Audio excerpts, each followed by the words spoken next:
شروع اللہ کے نام سے جو بڑا مہربان نہایت رحم والا ہے۔ الف لام را، یہ کتاب روشن کی آیتیں ہیں۔ ہم نے اس قرآن کو عربی میں نازل کیا ہے تاکہ تم سمجھ سکو۔ اے پیغمبر صلی اللہ علیہ وآلہ وسلم، ہم اس قرآن کے ذریعے سے جو ہم نے تمہاری طرف بھیجا ہے تمہیں ایک نہایت اچھا قصہ سناتے ہیں، اور تم اس سے پہلے بے خبر تھے۔ جب یوسف نے اپنے والد سے کہا کہ ابا میں نے خواب میں 11 ستاروں اور سورج اور چاند کو دیکھا ہے، دیکھتا کیا ہوں کہ وہ مجھے سجدہ کر رہے ہیں۔ انہوں نے کہا کہ بیٹا اپنے خواب کا ذکر اپنے بھائیوں سے نہ کرنا، نہیں تو وہ تمہارے حق میں کوئی فریب کی چال چلیں گے۔ کچھ شک نہیں کہ شیطان انسان کا کھلا دشمن ہے، اور اسی طرح خدا تمہیں برگزیدہ و ممتاز کرے گا اور خواب کی باتوں کی تعبیر کا علم سکھائے گا، اور جس طرح اس نے اپنی نعمت پہلے تمہارے دادا پردادا ابراہیم اور اسحاق پر پوری کی تھی، اسی طرح تم پر اور اولاد یعقوب پر پوری کرے گا۔ بے شک تمہارا پروردگار سب کچھ جاننے والا اور حکمت والا ہے۔ ہاں، یوسف اور ان کے بھائیوں کے قصے میں پوچھنے والوں کے لیے بہت سی نشانیاں ہیں۔ جب انہوں نے آپس میں تذکرہ کیا کہ یوسف اور اس کا بھائی ابا کو ہم سے زیادہ پیارے ہیں، حالانکہ ہم جماعت کی جماعت ہیں، کچھ شک نہیں کہ ابا صریح غلطی پر ہیں، تو یوسف کو یا تو جان سے مار ڈالو یا کسی ملک میں پھینک آؤ، پھر ابا کی توجہ صرف تمہاری طرف ہو جائے گی، اور اس کے بعد تم اچھی حالت میں ہو جاؤ گے۔ ان میں سے ایک کہنے والے نے کہا کہ یوسف کو جان سے نہ مارو، کسی گہرے کنویں میں ڈال دو کہ کوئی راہگیر نکال کر اور ملک میں لے جائے گا۔ اگر تم کو کرنا ہے تو یوں کرو۔ یہ مشورہ کر کے وہ یعقوب سے کہنے لگے کہ ابا جان، کیا سبب ہے کہ آپ یوسف کے بارے میں ہمارا اعتبار نہیں کرتے، حالانکہ ہم اس کے خیر خواہ ہیں؟ کل اسے ہمارے ساتھ بھیج دیجئے کہ خوب میوے کھائے اور کھیلے کودے، ہم اس کے نگہبان ہیں۔ انہوں نے کہا کہ یہ امر مجھے غمناک کیے دیتا ہے کہ تم اسے لے جاؤ، یعنی وہ مجھ سے جدا ہو جائے، اور مجھے یہ بھی خوف ہے کہ تم کھیل میں اس سے غافل ہو جاؤ اور اسے بھیڑیا کھا جائے۔ وہ کہنے لگے کہ اگر ہماری موجودگی میں کہ ہم ایک طاقتور جماعت ہیں اسے بھیڑیا کھا گیا تو ہم بڑے نقصان میں پڑ گئے۔ غرض جب وہ اس کو لے گئے اور اس بات پر اتفاق کر لیا کہ اس کو گہرے کنویں میں ڈال دیں، تو ہم نے یوسف کی طرف وحی بھیجی کہ ایک وقت ایسا آئے گا کہ تم ان کے اس سلوک سے آگاہ کرو گے اور ان کو اس وحی کی کچھ خبر نہ ہوگی۔ یہ حرکت کر کے وہ رات کے وقت باپ کے پاس روتے ہوئے آئے اور کہنے لگے کہ ابا جان، ہم تو دوڑنے اور ایک دوسرے سے آگے نکلنے میں مصروف ہو گئے اور یوسف کو اپنے اسباب کے پاس چھوڑ گئے تو اسے بھیڑیا کھا گیا، اور آپ ہماری بات کو گو ہم سچ ہی کہتے ہوں باور نہیں کریں گے، اور ان کے کرتے پر جھوٹ موٹ کا لہو بھی لگا لائے۔ یعقوب نے کہا کہ حقیقت الحال یوں نہیں ہے، بلکہ تم اپنے دل سے یہ بات بنا لائے ہو۔ اچھا، صبر کہ وہی خوب ہے، اور جو تم بیان کرتے ہو اس کے بارے میں خدا ہی سے مدد مطلوب ہے۔ اب خدا کی شان دیکھو کہ اس کنویں کے قریب ایک قافلہ آوارد ہوا، اور انہوں نے پانی کے لیے اپنا سقہ بھیجا۔ اس نے کنویں میں ڈول لٹکایا تو یوسف اس سے لٹک گئے۔ وہ بولا، زہ قسمت، یہ تو نہایت حسین لڑکا ہے، اور اس کو قیمتی سرمایہ سمجھ کر چھپا لیا، اور جو کچھ وہ کرتے تھے خدا کو سب معلوم تھا، اور اس کو تھوڑی سی قیمت یعنی معدود چند درہموں پر بیچ ڈالا، اور انہیں ان کے بارے میں کچھ لالچ بھی نہ تھا۔ اور مصر میں جس شخص نے اس کو خریدا، اس نے اپنی بیوی سے جس کا نام زلیخا تھا کہا کہ اس کو عزت و اکرام سے رکھو، عجب نہیں کہ یہ ہمیں فائدہ دے یا ہم اسے بیٹا بنا لیں۔ اس طرح ہم نے یوسف کو سرزمین مصر میں جگہ دی، اور غرض یہ تھی کہ ہم ان کو خواب کی باتوں کی تعبیر سکھائیں، اور خدا اپنے کام پر غالب ہے، لیکن اکثر لوگ نہیں جانتے۔ اور جب وہ اپنی جوانی کو پہنچے تو ہم نے ان کو دانائی اور علم بخشا، اور نیکوکاروں کو ہم اسی طرح بدلہ دیا کرتے ہیں۔ تو جس اور ان میں سے کھا رہے ہیں تو ہمیں ان کی تعبیر بتا دیجئے کہ ہم تمہیں نیکوکار دیکھتے ہیں۔ یوسف نے کہا کہ جو کھانا تم کو ملنے والا ہے وہ آنے نہیں پائے گا کہ میں اس سے پہلے تم کو اس کی تعبیر بتا دوں گا۔ یہ ان باتوں میں سے ہے جو میرے پروردگار نے مجھے سکھائی ہیں۔ جو لوگ خدا پر ایمان نہیں لاتے اور روز آخرت سے انکار کرتے ہیں، میں ان کا مذہب چھوڑے ہوئے ہوں اور اپنے باپ دادا ابراہیم اور اسحاق اور یعقوب کے مذہب پر چلتا ہوں۔ ہمیں شایع نہیں ہے کہ کسی چیز کو خدا کے ساتھ شریک بنائیں، یہ خدا کا فضل ہے ہم پر بھی اور لوگوں پر بھی، لیکن اکثر لوگ شکر نہیں کرتے۔ میرے جیل خانے کے رفیقوں، بھلا کئی جدا جدا آقا اچھے یا ایک خدا یکتا و غالب؟ جن چیزوں کی تم خدا کے سوا پرستش کرتے ہو وہ صرف نام ہی نام ہیں جو تم نے اور تمہارے باپ دادا نے رکھ لیے ہیں، خدا نے ان کی کوئی سند نازل نہیں کی۔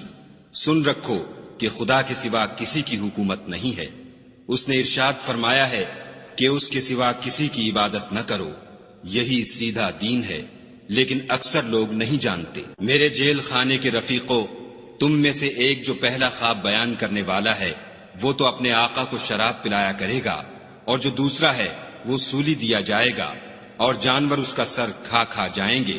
جو امر تم مجھ سے پوچھتے تھے وہ فیصل ہو چکا ہے۔ اور دونوں شخصوں میں سے جس کی نسبت یوسف نے خیال کیا کہ وہ رہائی پا جائے گا، اس سے کہا کہ اپنے آقا سے میرا ذکر بھی کرنا، لیکن شیطان نے ان کا اپنے آقا سے ذکر کرنا بھلا دیا، اور یوسف کئی برس جیل خانے ہی میں رہے۔ اور بادشاہ نے کہا کہ میں نے خواب دیکھا ہے، دیکھتا کیا ہوں کہ 7 موٹی گائیں ہیں جن کو 7 دبلی گائیں کھا رہی ہیں، اور 7 خوشے سبز ہیں اور 7 خشک۔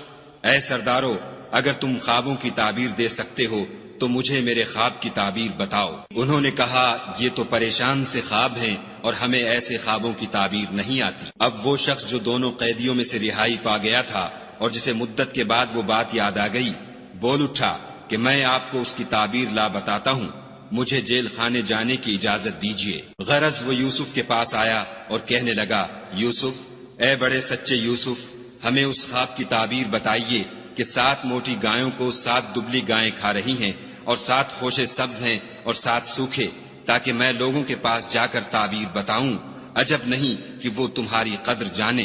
انہوں نے کہا کہ تم لوگ 7 سال متواتر کھیتی کرتے رہو گے، تو جو غلہ کاٹو تو تھوڑے سے غلے کے سوا جو کھانے میں آئے اسے خوشوں میں ہی رہنے دو، پھر اس کے بعد خشک سالی کے ساتھ سخت سال آئیں گے کہ جو غلہ تم نے جمع کر رکھا ہوگا وہ اس سب کو کھا جائیں گے، صرف وہی تھوڑا سا رہ جائے گا جو تم احتیاط سے رکھ چھوڑو گے۔ پھر اس کے بعد ایک ایسا سال آئے گا کہ خوب مہ برسے گا اور لوگ اس میں رس نچوڑیں گے۔ یہ تعبیر سن کر بادشاہ نے حکم دیا کہ یوسف کو میرے پاس لے آؤ جب قطر ہے۔ اور یوسف کے بھائی کنعان سے مصر میں غلہ خریدنے کے لیے آئے تو یوسف کے پاس گئے تو یوسف نے ان کو پہچان لیا اور وہ ان کو نہ پہچان سکے۔ جب یوسف نے ان کے لیے ان کا سامان تیار کر دیا تو کہا کہ پھر آنا تو جو باپ کی طرف سے تمہارا ایک اور بھائی ہے اسے بھی میرے پاس لیتے آنا۔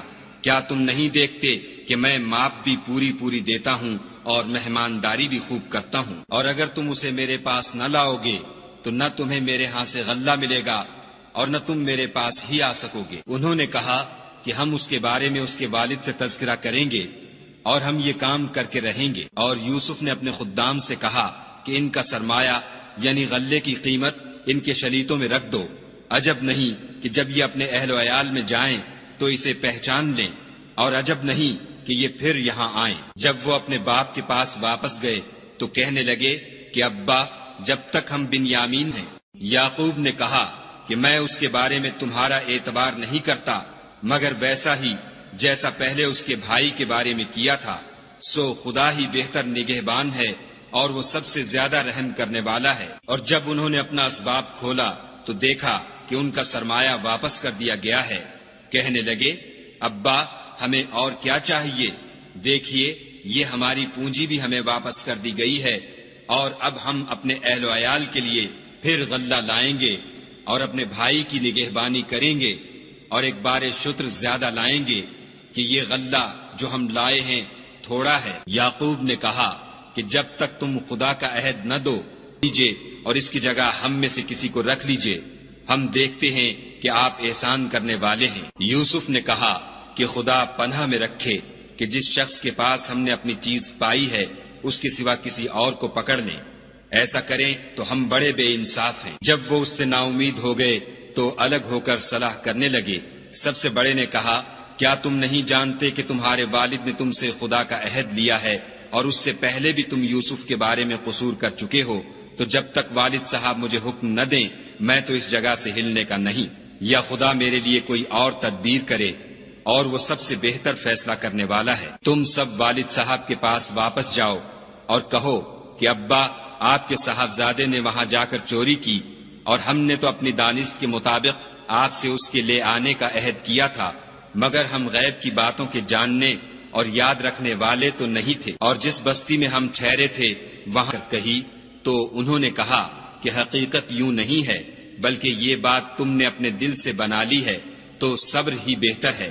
عجب نہیں کہ خدا ان سب کو میرے پاس لے آئے، بے شک وہ دانا اور حکمت والا ہے۔ پھر ان کے پاس سے چلے گئے اور کہنے لگے کہ ہائے افسوس یوسف، ہائے افسوس، اور رنج و الم میں ان کی آنکھیں سفید ہو گئیں اور ان کا دل غم سے بھر رہا تھا۔ بیٹے کہنے لگے کہ واللہ اگر آپ یوسف کو اسی طرح یاد ہی کرتے رہیں گے تو یا تو بیمار ہو جائیں گے یا جان ہی دے دیں گے۔ انہوں نے کہا کہ میں تو اپنے غم و اندھوں کا اظہار خدا سے کرتا ہوں، اور خدا کی طرف سے وہ باتیں جانتا ہوں جو تم نہیں جانتے۔ بیٹا یوں کرو کہ ایک دفعہ پھر جاؤ اور یوسف اور اس کے بھائی کو تلاش کرو، اور خدا کی رحمت سے نا امید نہ ہو، اور ہم تھوڑا سا سرمایہ لائے ہیں، آپ ہمیں اس کے عوض پورا غلہ دیجئے اور خیرات کیجئے کہ خدا خیرات کرنے والوں کو ثواب دیتا ہے۔ اشارہ کر کے کہنے لگے یہ میرا بھائی ہے، خدا نے ہم پر بڑا احسان کیا ہے، جو شخص خدا سے ڈرتا اور صبر کرتا ہے